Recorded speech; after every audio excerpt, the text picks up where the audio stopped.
कल्पतरुभ्यश्च कृपा सिन्धुभ्य एव च पतितानां पावनेभ्यो वैष्णवेभ्यो नमो नमः। यदि मेरे बोलने में कोई त्रुटि हो तो आप सब उसको ना देखें परंतु आप सबसे अनुरोध है कि हंस के समान पानी रूपी त्रुटि को छोड़कर दूध रूपी जो सार बात है इसको आप जीवन में ग्रहण करें। वैसे तो शास्त्र में एक नियम है कि आपनी न कैल धर्म सिखाई न जाए, यही तो सिद्धांत गीता भागवते गाए, कि हम जो बात नहीं अपने जीवन में उतार पाए वो दूसरों को शिक्षा ना दे। तो मुझे ये शिक्षा करने का कोई अधिकार नहीं, क्योंकि मैं अभी भी मैं दोष के अधीन हूँ और दोष दर्शन करता हूँ और चर्चा भी करता हूँ। पर मैं इसी बात से प्रेरणा प्राप्त किया हूँ कि गुरुजनों के मुख से ये सब बातें सुना हूँ। तो मैंने तो अपने जीवन में उतारा नहीं, पर आपको कहने से सुनी सुनाई बातें बता रहा हूँ।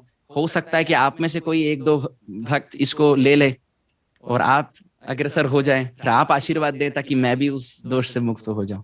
मैंने इसको अनुभव नहीं किया हूं, पर मैं अपेक्षा करता हूं, मैं पूरा विश्वास है कि आप इसको लेंगे तो आपका जीवन सफलता को प्राप्त होगा।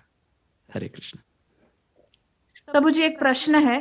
प्रश्न ये है कि कई बार हम दोष दृष्टि करना तो नहीं चाहते हैं, लेकिन दोष दिख तो जाता है और कभी कभी पाखंड भी दिखता है, क्योंकि समाज में धार्मिकता के नाम पर इतना पाखंड होता है। कई तो प्रवक्ता हैं, कई जो साधु बने बैठे हैं, जो शास्त्र शायद जानते भी हैं और प्रवचन भी देते हैं और वो जेल में है। मुझे नाम नहीं लेने हैं, लेकिन आपको पता है शायद। आप मेरी बात कर रहे हैं नहीं नहीं प्रभु जी आपकी बात नहीं कर रही हूँ, लेकिन न्यूज में भी काफी हम पढ़ते हैं कि लोग जो प्रवचन देते थे और जिनके बड़े बड़े आश्रम थे, लेकिन फिर गुंडागर्दी और वो सब हुआ और फिर उनको जेल में जाना पड़ा। मैं नाम नहीं लूंगी, लेकिन ऐसा भी होता है। इसलिए दोष दृष्टि नहीं, लेकिन हमारी जो बुद्धि है उसको वो भी एक्सेप्ट करना, उसको भी एक्सेप्ट करना चाहिए कि नहीं ये सही है, इसलिए हम इसे एक्सेप्ट करें।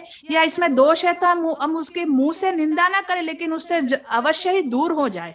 बिल्कुल। और कोई हमारा निकट का है, कोई अगर निकट का है, मेरा पुत्र है, तो मैं उसको बोलूंगी बेटा वहां जाना मत, और वो है तो शायद वैष्णव जैसा ही, तो हाँ, क्या तो यहाँ एक बात जाननी है कि दोष दर्शन ना करे उसका ये अर्थ नहीं कि बुद्धि को समर्पित करे। बुद्धि के साथ समर्पित हो, ये भाव होना चाहिए, ना कि बुद्धि को ही समर्पित करे। We should not surrender our intelligence, we should surrender with our intelligence, है ना। तो शास्त्र के अनुसार क्या सही है क्या गलत, ये विवेक, ये परखने की शक्ति या क्षमता ये मानवों में है और ये अवश्य करना चाहिए। परंतु उस बात को मुख पर लाए, दो चार लोगों को सुनाए, ये ठीक नहीं। क्योंकि भक्त ऐसा सोचता है। मैं आपको एक उदाहरण देता हूं। एक बार हम चर्चा कर रहे थे एक भक्त के विषय में, एक कॉल पर एक छोटा लड़का था, 17-18 का था, और कोई मंदिर से कुछ पैसे के रिलेटेड कोई कंट्रोवर्सी थी। तो मैं उस विषय में चर्चा कर रहा था एक वरिष्ठ ब्रह्मचारी से, क्योंकि मुझे वो सेवा दी गई थी कि उसके विषय में क्या है ये थोड़ा जांच करें। तो मैं एक वरिष्ठ ब्रह्मचारी से बात कर रहा था। तो सर्वप्रथम वो वरिष्ठ वैष्णव ब्रह्मचारी बोले मुझे कि मुझे पता नहीं कि कल मेरी मति भ्रष्ट हो जाए और मैं भी ये काम करूं। ऐसे बोले, मतलब he is been in Krishna consciousness for like 35 years. और मुझे बोले कि मैं उनको निंदा नहीं करूंगा वो बच्चे को, क्योंकि ऐसा हो सकता है कि कल मेरी मति भ्रष्ट हो जाए और मैं भी ये काम करूं।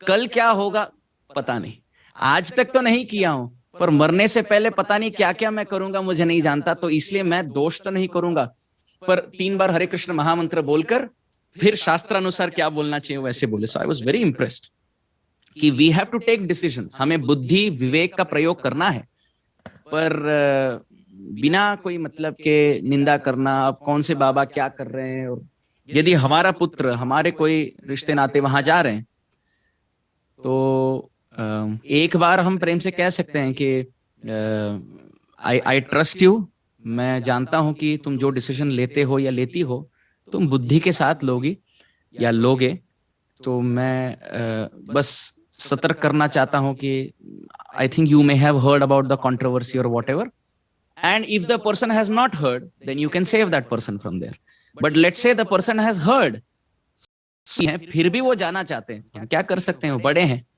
वो बच्चा जितना भी माता के लिए तो हमेशा बच्चा छोटा होता है, पर इफ इज ओवर 18 और 20 ईयर्स ओल्ड, बात अभी नहीं मान रहा है तो आगे जाकर समझ लेगा। Krishna has his own ways of purifying everyone. तो हम एक बार बोल कर देखेंगे, अगर बात नहीं मान रहे तो छोड़ दो। हमें हमारा समय बर्बाद नहीं करना है, क्योंकि जब मृत्यु को पालेंगे, शरीर छूट जाएगा, हमारा कौन सा बच्चा कौन से संस्था में क्या कर रहा है हमें पता भी नहीं चलेगा, क्योंकि हम दूसरे परिस्थिति में चले गए। तो इसलिए his holiness Bhakti Tirtha Maharaj used to say we should learn the art of dying before dying, मतलब मरने से पहले मरण अवस्था को प्राप्त करें। मतलब इतनी विरक्ति हो जाए कि यदि मैं मर जाऊंगा तो कौन मेरे धन के साथ, कौन से संस्था के साथ, कौन कैसे व्यवहार करे, मेरे परिवार में ही कुछ मतलब नहीं बनेगा मुझे। तो हम एक दो बार कहने की चेष्टा करेंगे, यदि वो बात मानने को तैयार है तो ठीक है, नहीं तो कोई बात नहीं, हम हमारा नाम जप करेंगे और बस उसी बात को बार बार दोहराकर उसी दोष को, वो व्यक्ति तो एक बार दोष करके जेल में चले गए, पर उसको चिंता करते करते, चिंतन करते करते हमने 10 साल निकाल दिए, है ना। तो ये नहीं करना है, ये नहीं करना है। तो वी शुड हैव विवेक,